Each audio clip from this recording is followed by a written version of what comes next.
भोकरदन तालुक्यातील धावडा येथील गोदरी परिसरात दिसून आलेल्या बिबट्याला अखेर वन विभागाने यशस्वीरित्या जेरबंद केले आहे। या घटनेमुळे काही काळ परिसरात भीतीचे वातावरण निर्माण झाले होते। मिळालेल्या माहितीनुसार जुनेद सौदागर यांच्या शेतात सकाळी मक्का कापणीसाठी गेलेल्या मजुरांना बिबट्या दिसून आला। त्यांनी तत्काळ वन विभागाशी संपर्क साधला। माहिती मिळताच वनरक्षक ज्ञानेश्वर पवार घटनास्थळी दाखल झाले व पाहणी दरम्यान त्यांनाही बिबट्याचा वावर आढळला।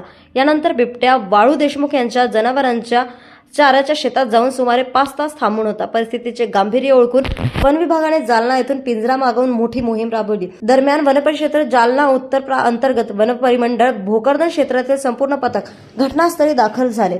माननीय वनपरिक्षेत्र अधिकारी जालना उत्तर प्राचार्य श्रीमती नीता फुले मॅडम यांच्या नेतृत्वात तसेच वनपरिमंडळ अधिकारी भोकरदन योगेश डोंबळे वनरक्षक ज्ञानेश्वर पवार यांच्या समन्वयातून कारवाई करण्यात आली। रेस्क्यू टीमचे आशिष जोशी सर व दीपक वटाणे सर यांनी अथक परिश्रम घेत बिबट्याला कोणतीही इजा न होता सुरक्षितरित्या पकडण्यात यश मिळवले। संपूर्ण कारवाई माननीय वनसंरक्षण प्रबोध लाकरा, माननीय उपसंरक्षक छत्रपती संभाजीनगर सुवर्णा माने मॅडम तसेच सहाय्यक वनसंरक्षण जालना सुधा मुडे यांच्या मार्गदर्शनाखाली पार पडले।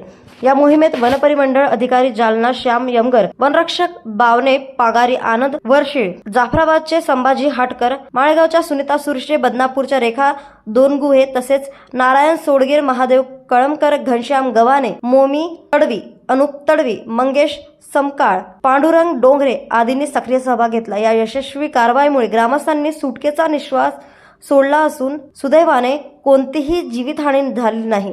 वन विभागाचे आवाहन, शेतात एकटे जाऊ नये, वनप्राणी दिसल्यास तत्काळ माहिती द्यावी, अफवा पसरवू नये। सध्या बिबट्याला सुरक्षित ठिकाणी हलवण्याची प्रक्रिया सुरू असून परिसरात परिस्थिती पूर्णपणे नियंत्रणात आहे। भोकरदनवरून मजहर पठाण यांची बातमी।